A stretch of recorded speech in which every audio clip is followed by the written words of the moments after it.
सतयुग में सत सुकृत कह टेरा, त्रेता नाम मुनींदर मेरा। द्वापर में करुणा में कहाया, और कलियुग नाम कबीर दराया।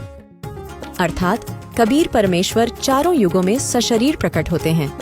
अपनी जानकारी आप ही देते हैं। परमात्मा सतयुग में सत सुकृत नाम से, त्रेता में मुनिंद्र नाम से, द्वापर में करुणामय नाम से तथा कलयुग में वास्तविक कबीर नाम से प्रकट होते हैं। आज हम आपको इस वीडियो में कबीर जी के चारों युगों में प्रकट होने की सच्ची घटना से अवगत कराने जा रहे हैं, तो वीडियो को अंत तक अवश्य देखिए। वेद गवाही देते हैं कि परमात्मा प्रत्येक युग में एक शिशु रूप में सशरीर प्रकट होने की लीला करते हैं और परमेश्वर लीला में शरीर में बड़े होते हुए बचपन से ही अपने तत्वज्ञान से उस समय के विद्वान माने जाने वाले ऋषियों संतों को ज्ञान में परास्त करते हैं। सतयुग में परमेश्वर कबीर जी एक सरोवर यानी तालाब में कमल के फूल पर शिशु रूप में प्रकट हुए थे। उस दौरान निःसंतान ब्राह्मण दंपति विद्याधर अपनी पत्नी दीपिका के साथ अपनी ससुराल से आ रहा था। वे सरोवर पर विश्राम हेतु रुके। वहां एक नवजात शिशु को फूल पर प्राप्त करके अति प्रसन्न हुए और बालक रूपी परमेश्वर को अपने साथ घर ले आए। उस समय परमेश्वर का नाम सतसुकृत था। परमेश्वर ने बचपन से ही पृथ्वी पर घूम घूम कर बहुत से ऋषियों से ज्ञान चर्चा की, परंतु शास्त्र विरुद्ध ज्ञान पर आधारित होने के कारण किसी भी ऋषि महर्षि ने ज्ञान सुनने की चेष्टा ही नहीं की। यहाँ तक कि परमात्मा ने महर्षि मनु से भी चर्चा की, लेकिन महर्षि मनु ने परमात्मा को उल्टा ज्ञान देने वाला बताकर व्यंग्यात्मक नाम वामदेव रख दिया। परमेश्वर कबीर जी ने बताया है, सतयुग में मनु समझाया, कालवश रहा मार्ग नहीं पाया। उल्टा दोष मोही पर लगाया, वामदेव मेरा नाम धराया। त्रेता युग में विद्याधर और दीपिका का जन्म वेदविज्ञ ऋषि तथा सूर्या के रूप में हुआ।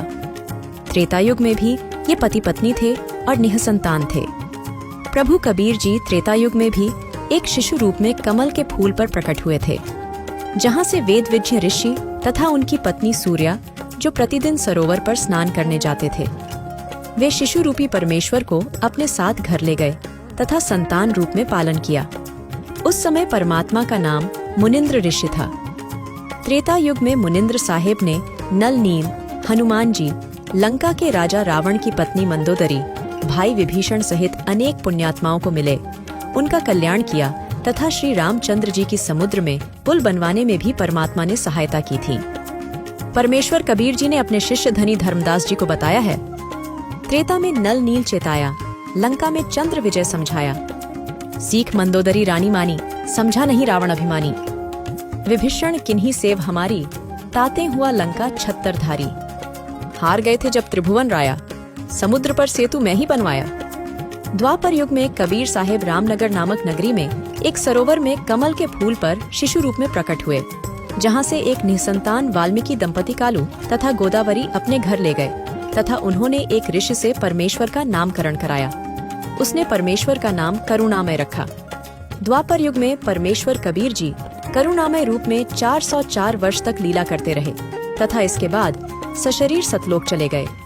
इस दौरान सुपच सुदर्शन जी, राजा चंद्र विजय और उसकी पत्नी रानी इंद्रमती ने करुणामय साहिब की शरण ग्रहण की थी और अपना आत्म कल्याण करवाया था।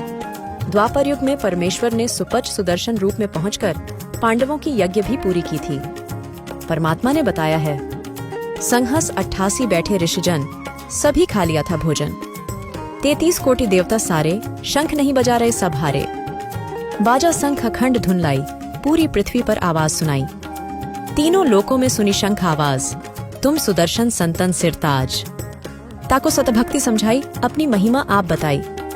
वही कलयुग में कबीर साहेब जी करीब 626 वर्ष पूर्व ज्येष्ठ मास की शुक्ल पूर्णमासी विक्रम संवत 1455 सन 1398 दिन सोमवार को सुबह ब्रह्म मुहूर्त में काशी के लहरतारा तालाब में सशरीर प्रकट हुए थे, जहां से निसंतान जुलाहा दंपति नीरू नीमा बालक रूपी परमेश्वर कबीर जी को अपने घर ले गए थे, जहां उनकी परवरिश की लीला कुंवारी गाय के दूध से हुई थी।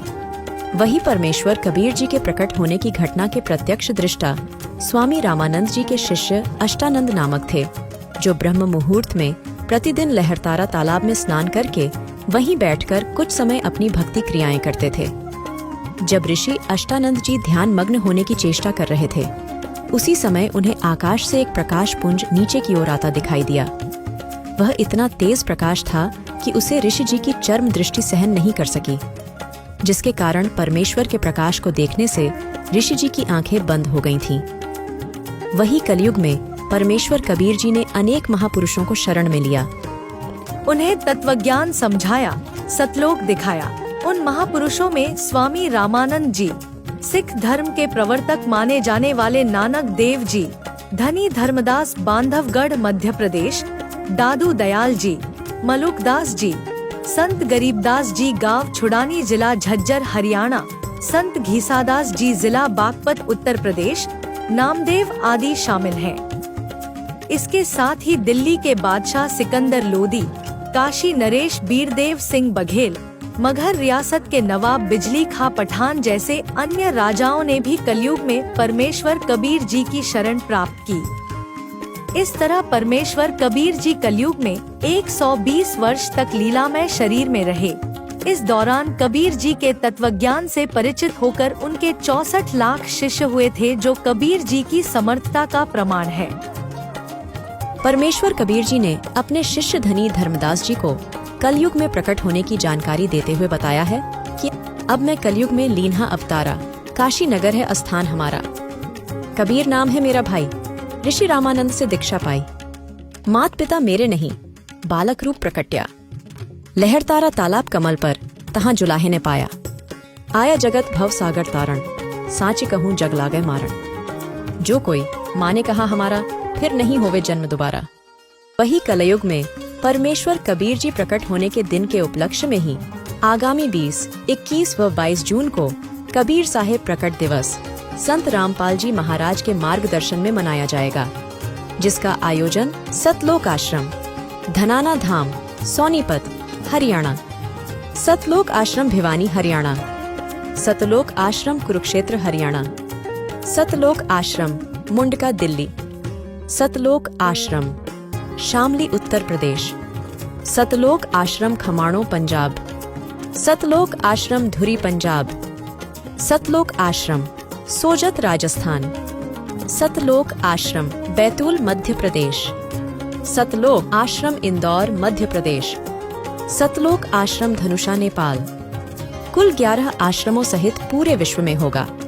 इस दौरान संत गरीबदास जी महाराज जी की अमरवाणी का अखंड पाठ, विशाल खुला भंडारा, दहेज मुक्त विवाह रमैणी तथा रक्तदान शिविर का आयोजन किया जाएगा। सभी भाइयों बहनों से करबद्ध निवेदन है कि आप संत रामपाल जी महाराज जी के सानिध्य में होने वाले परमेश्वर कबीर जी के प्रकट दिवस पर सपरिवार पधार कर परमेश्वर प्राप्ति की वास्तविक जानकारी का ज्ञान प्राप्त करें और अपना आत्म कल्याण कराएं।